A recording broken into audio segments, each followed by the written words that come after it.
GTS 두란노 성경교실 가족 여러분, 안녕하세요. 안녕하세요. 한 주간도 평안하셨죠? 네. 저는 서울 양재동에 위치한 횃불 트리니티 신학대학원 대학교의 이정숙 총장입니다. 여러분들과 함께 누가복음을 공부한 지 오늘로 14주째입니다. 네, 벌써 그렇게 됐네요. 지난주에 저희가 예수님을 따르는 삶 첫 번째 생각해 봤고요. 오늘은 예수님을 따르는 삶 두 번째를 생각해 보려고 합니다. 오늘 앞부분은 어떤 부분에서는 조금 비슷하다고 생각하실 수도 있습니다. 그렇지만 예수님을 따르는 삶에 대해서 조금 더 구체적으로 우리가 들어가 볼 수 있을 거라고 믿습니다. 특별히 오늘은 예수님을 따르는 삶에 있어서 소유의 문제, 우리가 어떻게 그 소유의 문제에 관해서 이해하면 좋을까, 그런 쪽으로 좀 맞춰보면 어떨까 생각하게 됐습니다. 마침 누가복음 본문에는 누가복음에만 나오는 이야기 중에 그런 이야기들이 좀 많이 있습니다. 그래서 그렇게 좀 더 연결해 보고자 합니다. 자, 오늘 말씀은 다시 제자도를 말씀하시다. 예수님께서 실제로 다시 말씀하세요. 네, 제가 오늘 다시 해서가 아니고 예수님께서 거듭 이 제자도에 대해서 얘기하고 있는 것을 볼 수 있습니다. 누가복음 14장 보시면요. 누가복음 14장 25절부터 예수님께서 여전히 그 무리들에게 말씀하시는데요. 수많은 무리가 함께 갈새 예수께서 돌이켜서 이르시되 하면서 이제 말씀하십니다. 그 다음에 28절에서 33절까지 말씀은 아주 새로운 비유입니다. 이 제자도에 관해서 더 잘 이해할 수 있도록 하기 위해서 두 가지의 중요한 비유를 말씀해 주고 계십니다. 그리고 이 34절에서 35절도 비유라고 할 수 있습니다. 근데 이것은 누가복음에만 나오지는 않고요. 마태복음과 마가복음에도 이렇게 나오고 있습니다. 그래서 아주 상당히 재미있는 그런 구성으로 되어 있어요. 우리가 9장 13강 할 때 9장에서 보지 못했던 그런 또 다른 이야기들로서 이 제자도가 어떻게 이해되어져야 되는가를 말씀해 주신다고 생각하면 좋겠습니다. 자, 그러면 우리가 여기서 첫 번째 거부터 한번 다시 생각해 보겠습니다. 26절, 27절에 나오는 제자도를 말씀하시기 위해서 배경으로 예수님께서 수많은 무리와 함께 가셨다는 얘기를 해드렸습니다.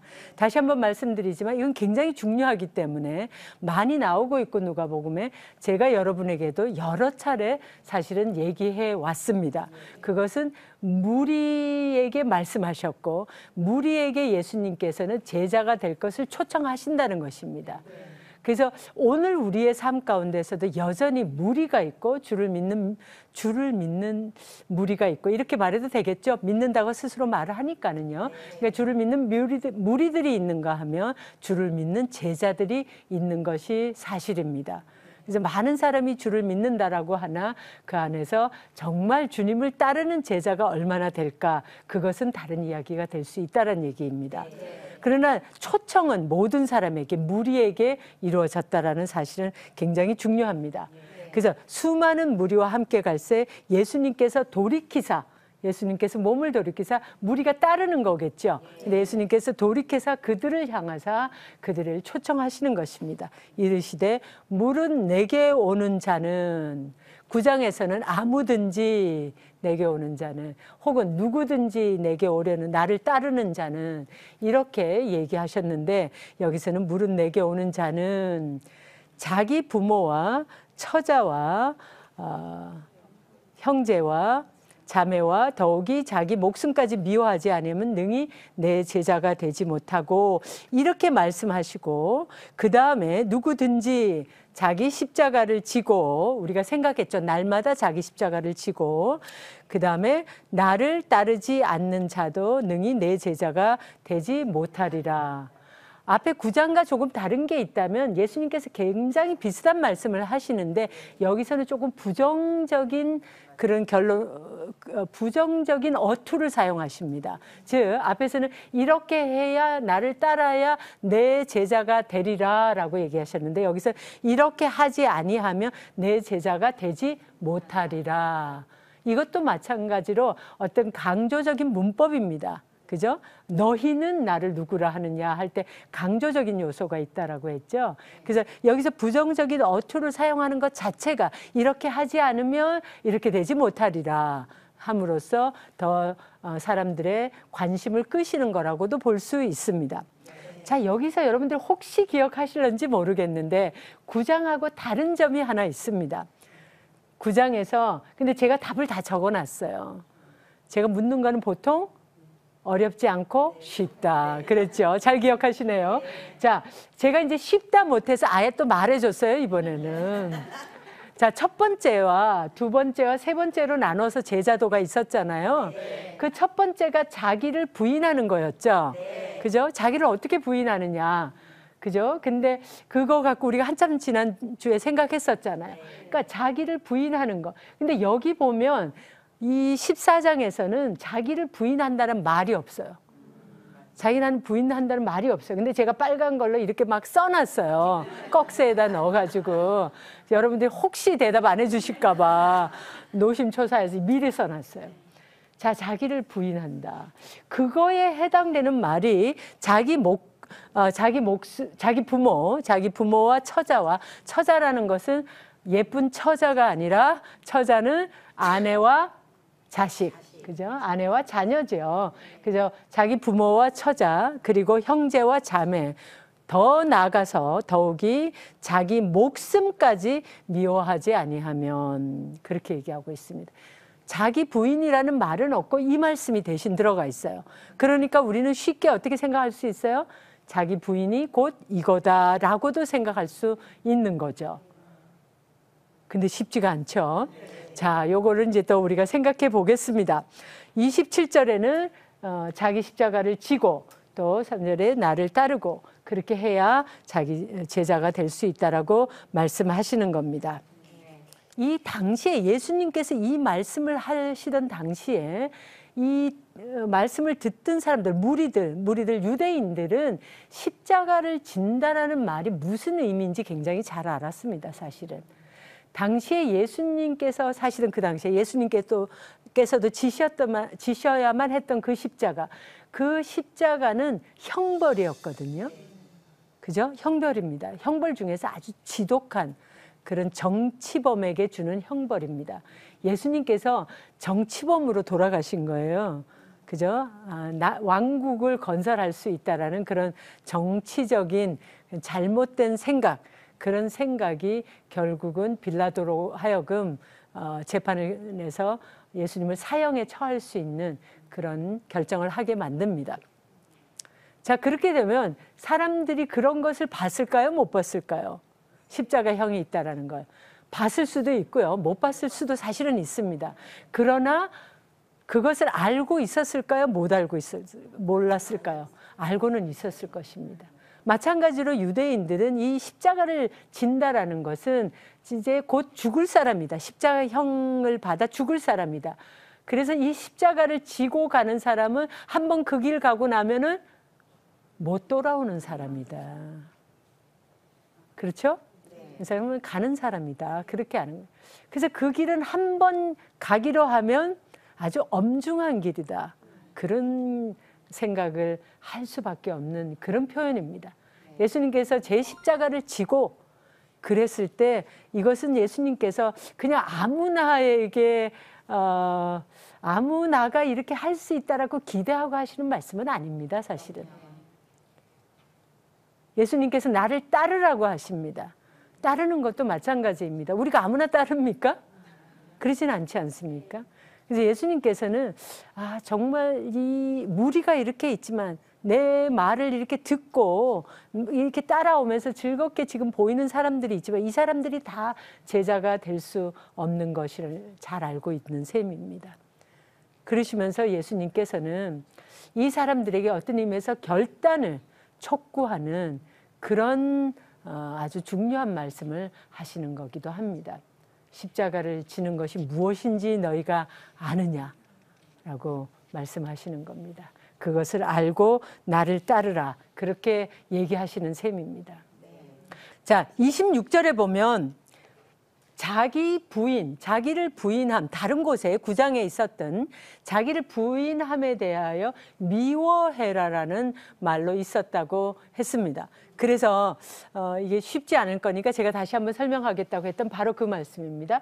자, 자기의 부모와 처자, 아내와 자녀, 형제와 자매, 그리고 자기 목숨까지 미워해라. 미워해라라는 말이 무슨 말씀일까요? 예수님께서 실제로 사람을 미워하라고 하십니까? 예수님께서는 오히려 누구조차도 사랑하라고 하셨는데 누구조차도?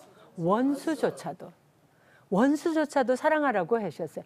원수라는 존재는 마땅히 미워해야 할 존재입니다. 원수를 어떻게 사랑합니까? 원수는 미워해야죠. 그것이 바로 우리가 알고 있는 세상의 논리입니다. 신약의 큰 특징 중에 하나는 예수님께서 사랑을 온전하게 가르치시고 사랑을 온전히 보여주시고 우리에게 사랑을 온전히 행할 것을 기대하시는 것입니다. 그래서 미워한다라는 건 좀 안 어울리는 것입니다. 어디에도 보면 화가 나도 분을 내어도 그 화를 해가 질 때까지는 계속 내지 말라고 하시는 게 이 신약의 가르침입니다. 근데 어떻게 자기의 부모를, 형제 자매를, 처자를 어떻게 자기 또 목숨을 어떻게 미워할 수 있느냐 이런 얘기입니다. 이 말씀에서 하는 것은 우리로 하여금 정말 미워하라 그런 얘기를 하는 것이 아니라 덜 사랑하라는 얘기를 하는 겁니다. 덜 사랑하라. 우선순위가 어디에 가 있어야 된다? 예수님께 가 있어야 된다. 나에게 속한 것을 덜 사랑하라는 것입니다. 나 자신조차도 덜 사랑하라는 것입니다.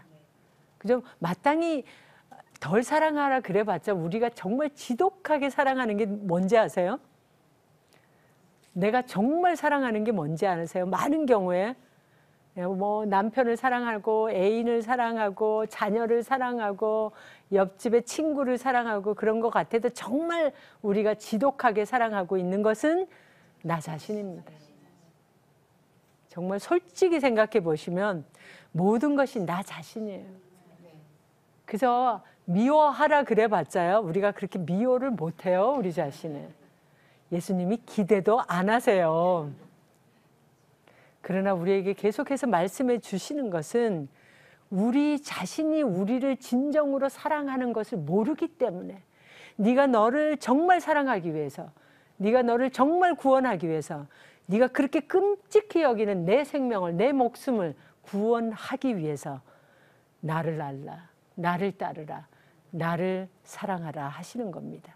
왜냐하면 예수님께서는 우리를 지으시니요 예수님께서는 우리를 구원하시는 이요 우리의 체질까지 우리의 뼛속까지 우리의 핏속까지 다 아시는 분이시기 때문에 그렇습니다.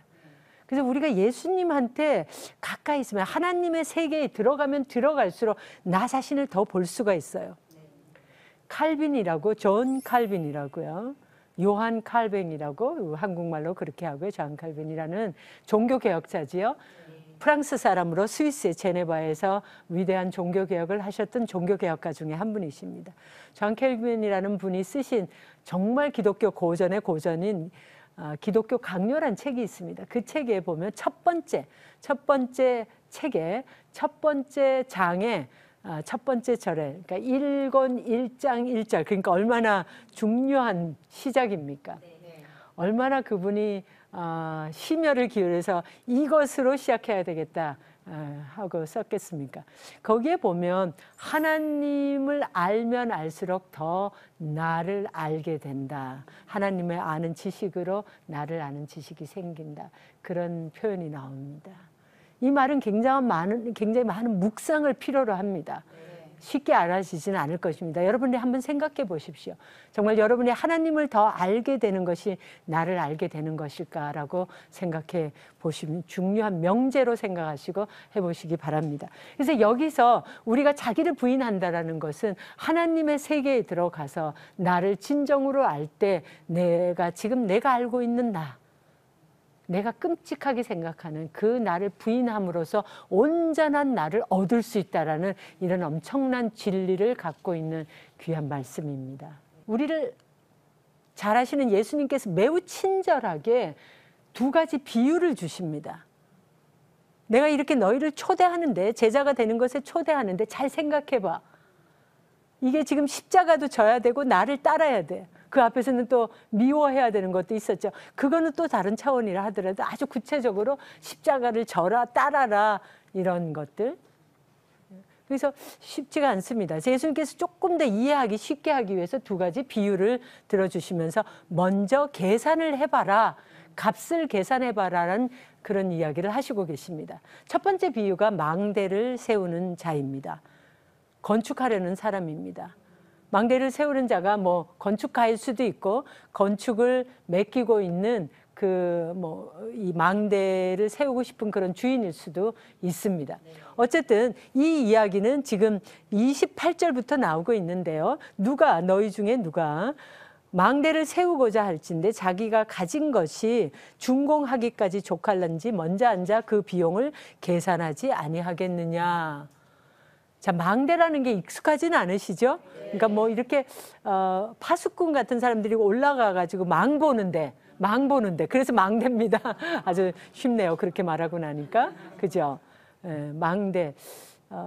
그런 것들이 예전에 많이 있었어요. 지금도 중요한 건물에는 일종의 망대가 있죠. 그래서 지키는 사람이 멀리서 이렇게 보면서 위험한 것들이 접근하지 않나 그렇게 항상 살펴보고 중요한 역할을 하는 그런 것입니다. 자, 이런 망대를 세우고자, 그러니까 망대라는 걸 꼭 망대라 생각하셔도 되고 어떤 건축물이라고 생각하시면 좋겠습니다. 그런 걸 세우려고 하는데 그걸 세우려고 하는 사람이 먼저 앉아서 계산을 해보지 않겠냐는 것입니다. 뭘 계산하느냐? 이것을 지으려면 얼마나 돈이 들까? 나는 얼마나 갖고 있는가라는 계산입니다. 누가 잘 지을까? 이런 것도 중요하지만 내가 돈이 있느냐? 또 잘 지으려면 잘 지을수록 좋은 건축가를 써야 되고 그러려면 그럴수록 돈이 더 많이 들어갑니다. 자, 만약에 그렇게 하지 않았다면 이 사람이 돈 계산 안 해요. 그러니까 무조건 최고의 기술자를 불러서 시공사 불러서 지어. 그런데 돈이 모자라. 그럼 기초만 해놓고 못 짓는 거예요.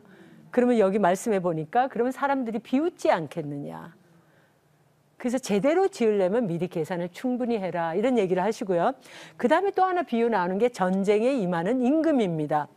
자, 이 임금은 전쟁을 치러야 되는데 군사가 10,000명이 있어요. 근데 자기 원수는 군사가 20,000명이 있어요.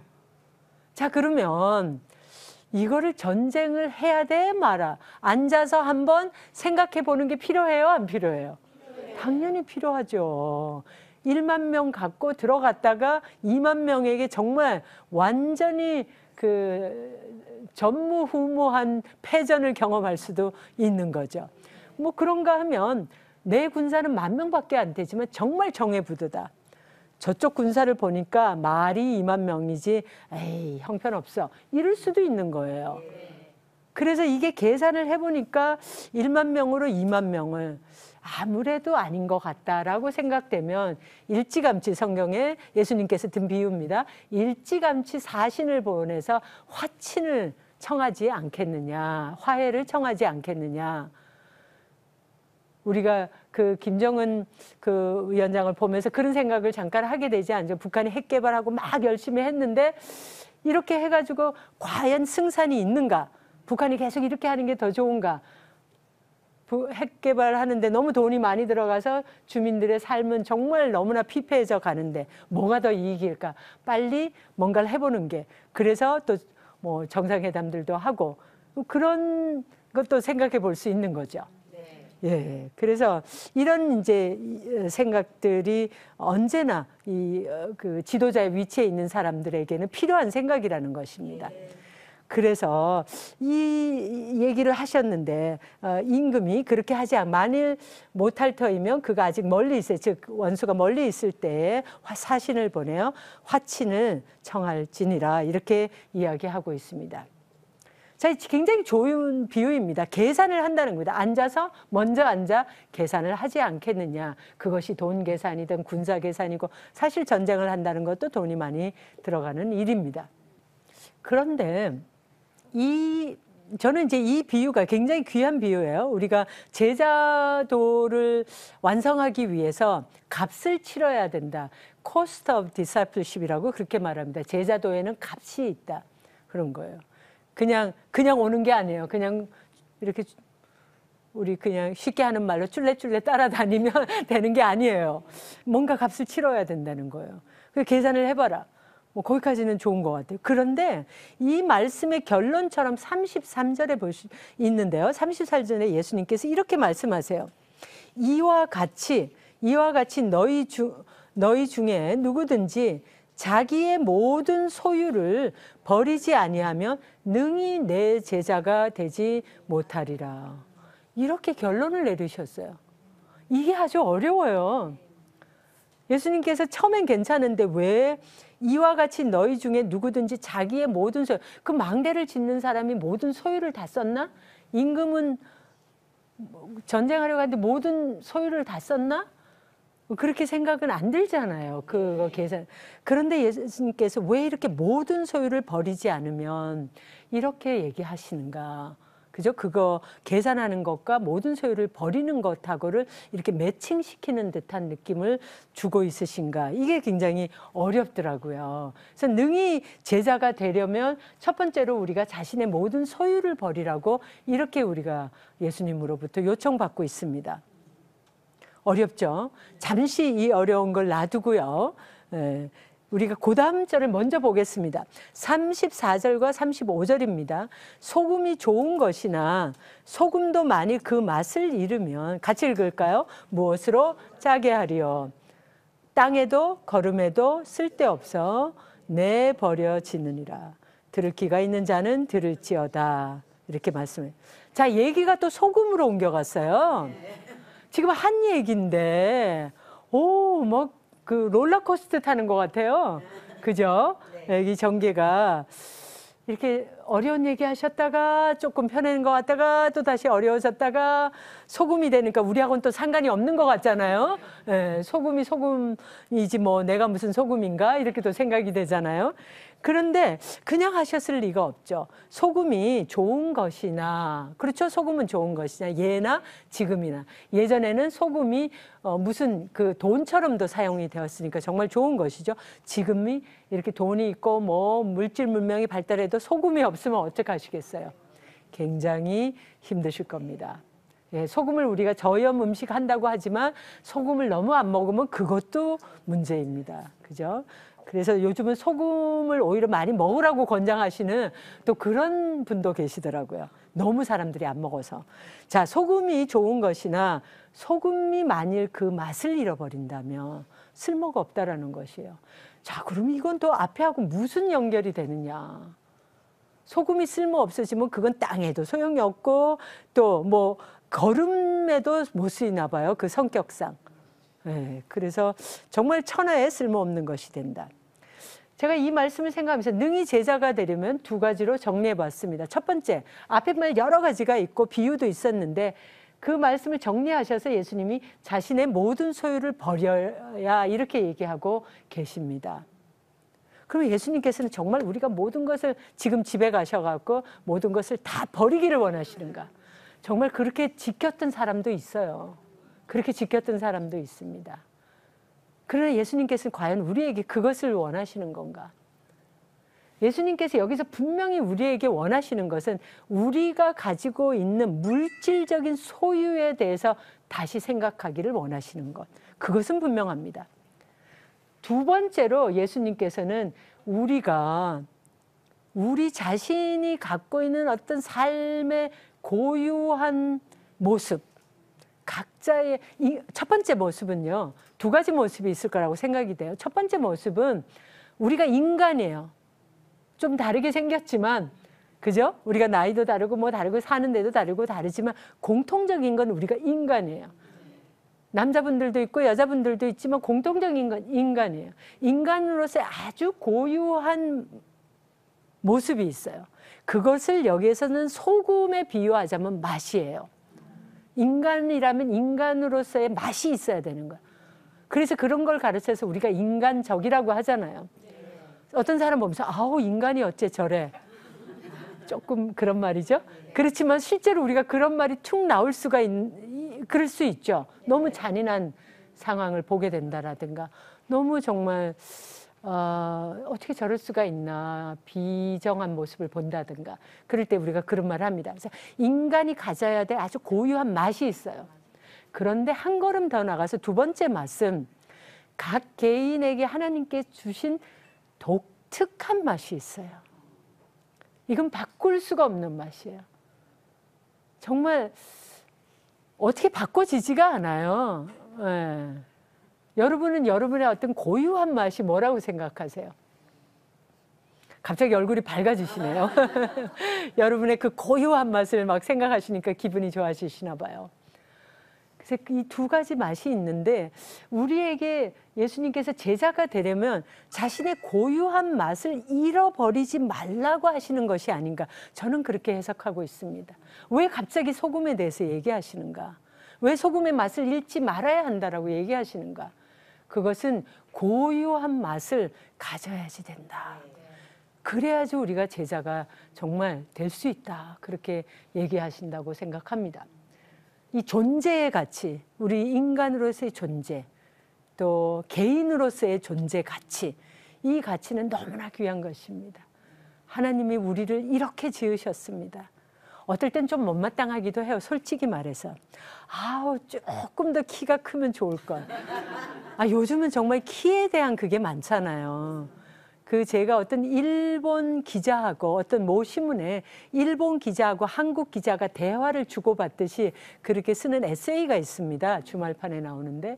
근데 그 기사를 보면서 참 재밌게 생각했는데, 이 일본 기자가 하는 말이 일본에서는 그렇게 키 갖고 많이 주제가 되지 않는답니다. 그런데 한국에 자기가 와서 특파원 생활을 하면서 보니까 키가 너무나 중요하고 부모들이 아이들에게 발육 촉진제, 뭐 키 크는 그런 성장 촉진제, 그런 주사인가요? 뭐 그런 약, 주사입니까? 뭐 그런 것도 하고 굉장히 놀랬다는 거예요, 자기가. 그래서 한국에, 그리고 사람을 표현할 때 항상 키도 크고 아니면 키가 작고 이런 표현이 있다라는 거죠.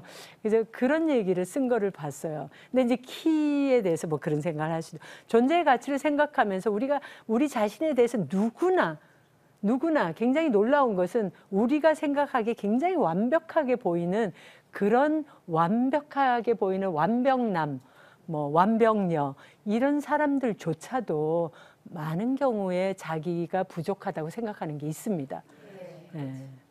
그래서 그런에도 불구하고 우리가 존재의 가치, 정말 하나님께서 왜 우리를 이렇게 만드셨을까?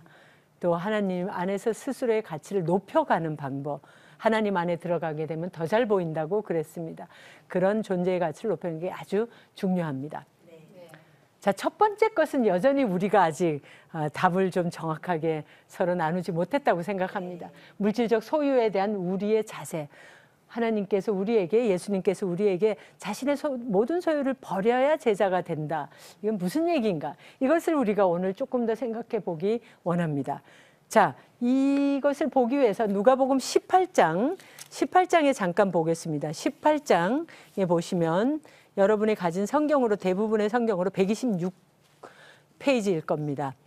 126페이지에 보시면 부자 관리의 이야기가 나옵니다. 이 부자 관리는 아주 부자일 뿐만 아니라 이 사람은 또 아주 선하다라고 생각하는, 실제로 아마 선하다고 인정을 많이 받았을 겁니다. 이 사람이 예수님께 다가와서 선한 선생님이여, 예수님을 선한 선생님이여 이렇게 부르면서 내가 무엇을 하여야 영생을 얻으리까, 이런 그 아주 종교적인 질문을 합니다. 어떻게 하면 영생을 얻으리까, 이렇게 얘기합니다. 근데 예수님께서 이 사람에게 대답하시기를 20절에 보시면 내가 계명을 아는, 여기서 계명은 십계명입니다. 십계명 중에서도 예수님께서 얘기하고 있는 십계명은 십계명의 제2부입니다. 제2부는 사람과 사람에 관한 것입니다. 그 사람과 사람에 관한 것은 예를 들면 부모를 공경하라, 또 도둑질 하지 마라, 살인하지 마라, 간음하지 마라, 거짓 증언하지 마라, 순서대로 되어 있지는 않지만 그런 것에 대해서 예수님께서 얘기합니다. 그런 십계명의 사람과 관계된 것을 네가 지켜라, 이렇게 얘기하십니다. 그랬더니 이 사람이 그런 것들은 제가 어려서부터 다 지켰습니다, 이렇게 얘기해요. 와, 이쯤 되면 굉장히 선한 사람이고 자기 스스로를 거의 뭐 의인 취급하는, 그저 의인으로 생각하는 그런 뭐 잘난 사람이죠. 한마디로 잘난 남자였습니다. 자, 이렇게 얘기해요. 그러니까 예수님께서 이 말씀을 들으시고 22절입니다. 이르시되 네가 다 잘했지만 내게 아직도 한 가지 부족한 것이 있으니, 같이 읽을까요? 내게 있는 것을 다 팔아 가난한 자들에게 나눠주라. 그리하면 하늘에서 내게 보화가 있으리라. 그리고 와서 나를 따르라 하십니다. 와, 굉장히 일맥상통하는 데죠. 그죠? 나를 따르라 하시자. 다 팔아. 이 부자 관리의 말을 듣고 정말 이렇게 하신 분도 있습니다. 그분이 여러분들 혹시 프란체스코라는, 프란치스라고도 하고요. 프란체스코라고. 예전엔 프란체스코라고 많이 했고요. 요즘엔 프란시스라고, 지금 교황님이 가진 이름, 원래 자기 이름은 아니죠. 교황님이 교황님 되면서 그 가진 이름이 프란시스라는 이름인데, 그게 바로 프란체스코에서 온 프란시스입니다. 프란시스 혹은 프란체스코라는 분이 젊었을 때 바로 이렇게 하신 분입니다.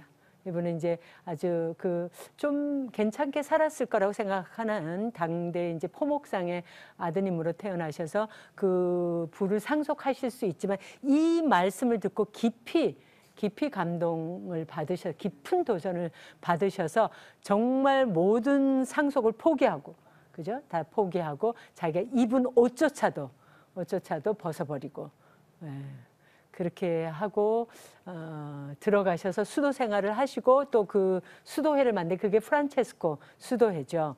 그 프란체스코 수도회에서 제일 중요하게 생각하는 가치가 청빈입니다. 가난하게 사는 것. 그렇게 해서 뭐 그런 분도 계십니다. 교회 역사를 보면은.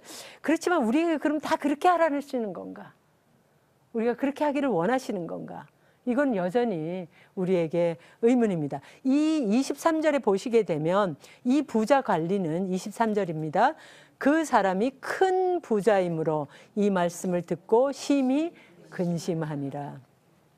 이게 우리 대부분의 사람입니다. 이게 우리 대부분입니다. 예수님께서 그래서 또 이어서 말씀하시기에 그를 보시고 이르시되 재물이 있는 자는 하나님의 나라에 들어가기가 얼마나 어려운지, 그러면서 말씀하시기를 낙타가 바늘 귀에 들어가. 낙타 아시죠? 네. 바늘 귀 아세요? 네. 재봉 좀 해보셨나요? 바늘에다 실 끼워 보셨나요? 네. 점점 어려워지고 계시죠? 네. 저는 바늘에 실 끼는 게 얼마나 어려운지, 그래서 참 주변에 누가 있다라는 것이 너무 도움이 되더라고요. 예. 그래서 낙타가 바늘 귀에 들어가는 것이 부자가 하나님 나라에 들어가는 것보다 더 쉬울 수 있다, 이렇게 얘기하시니까 와, 어쩌라는 거예요. 우리 다 부자가 되고 싶잖아요, 솔직히.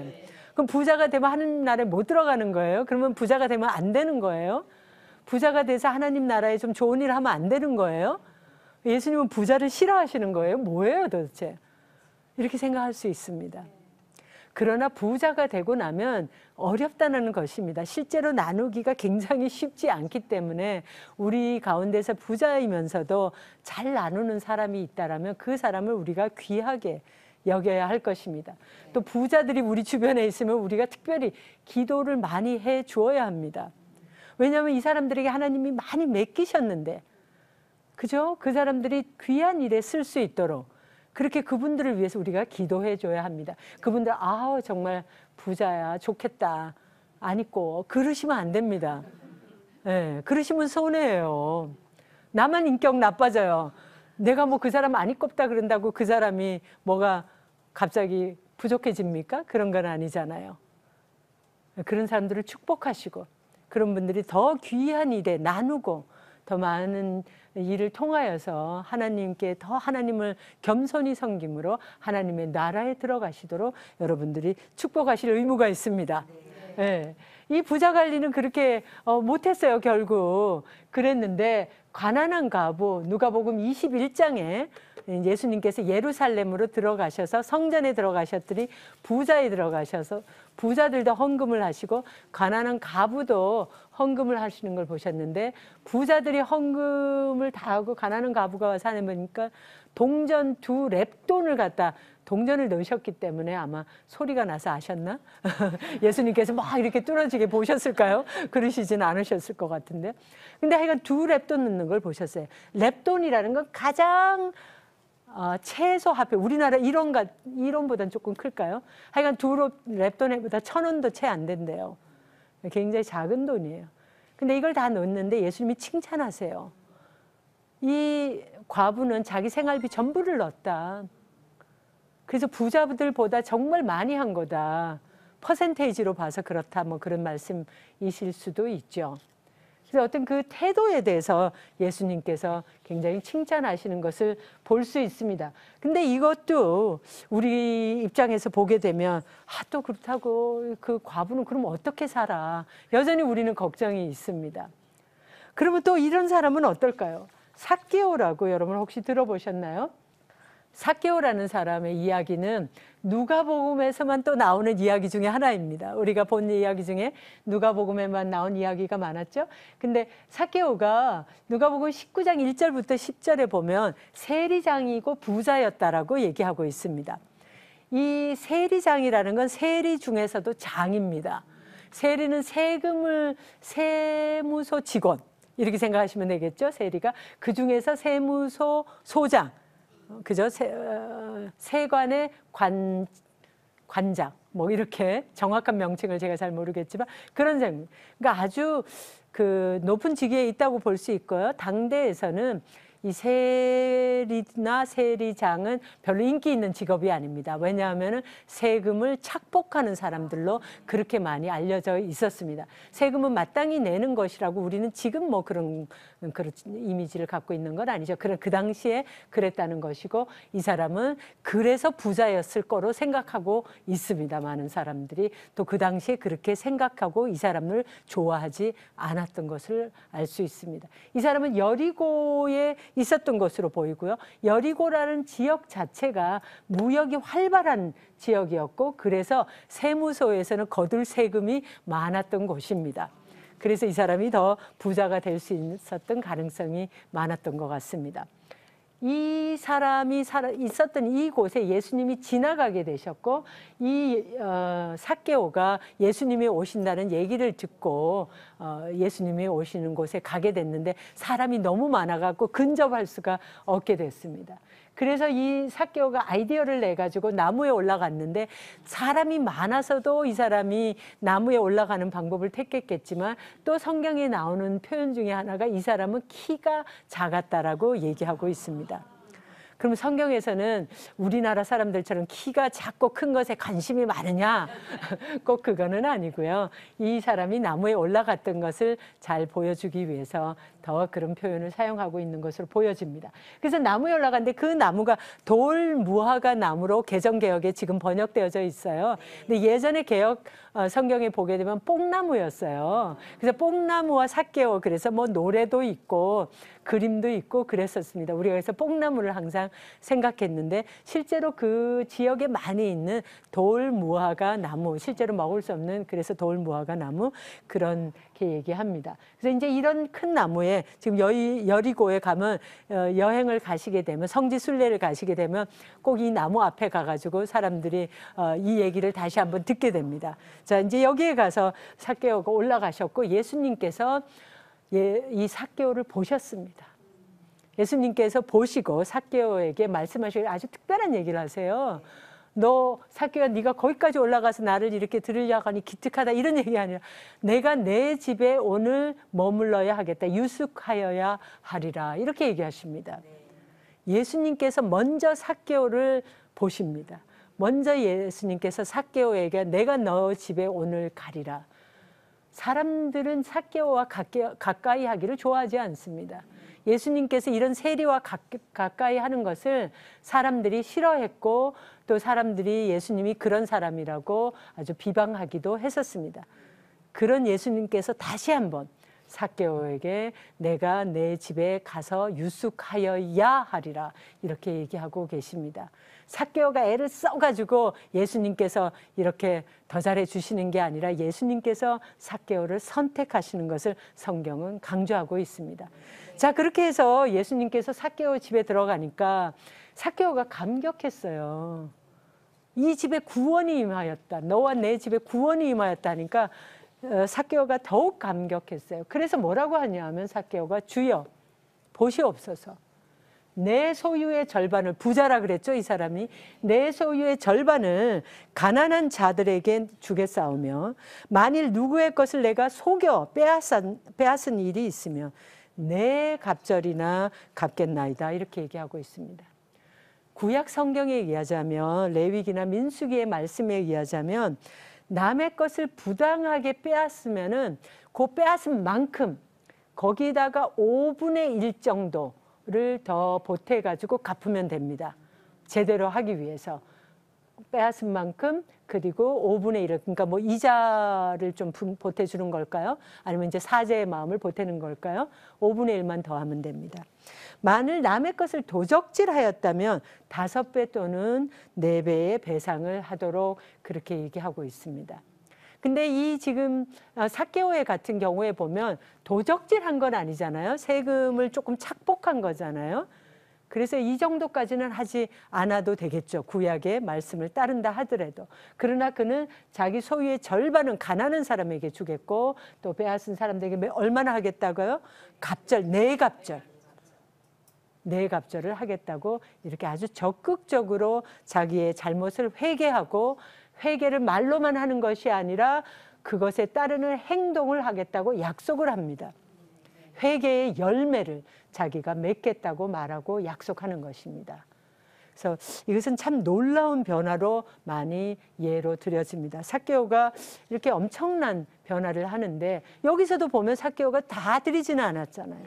모든 소유를 드린 건 아니잖아요. 또 부자였고 이렇게 한들 여전히 이 사람은 좀 있었을 것 같습니다. 자, 그러면 왜 우리에게 모든 소유를 버려두고 이렇게 얘기하는가? 또 실제로 이 모든 소유를 버려두고 이 말들을 이단에서 많이 활용해요.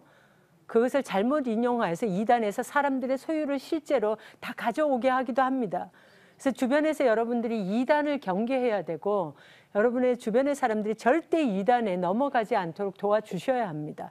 왜냐하면 성경에서 교회가 혹은 어떤 믿는 공동체가 모든 소유를 가져와라 그렇게 하는 것은 옳지 않기 때문입니다. 날마다 제 십자가를 지고 그렇게 살아가기 위해서 우리의 일상의 업무를 하기 위해서 우리에게 분명히 어떤 적절한 삶의 물건들이 물질적인 소유가 필요하기 때문에 그렇습니다. 그러나 매우 자발적으로 자기는 다 내어놓고 어떤 새로운 교회 공동체에서 살겠다 그렇게 결정할 수도 있습니다. 그래서 나누면서 서로 도우면서 살겠다 그렇게 생각하는 건 괜찮습니다. 그러나 이단에 빠져서 어떤 특정한 목적을 위해서 그렇게 모든 소유를 뺏는 것은 결코 성경적이 아닌 것입니다.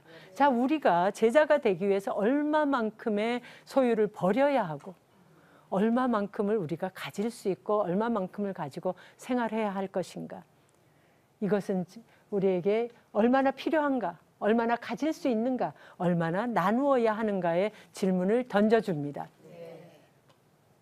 이 어려운 질문의 답을 제가 드리고자 하는 것은 아닙니다. 사실은 이 어려운 질문의 답은 각자가 하셔야 합니다.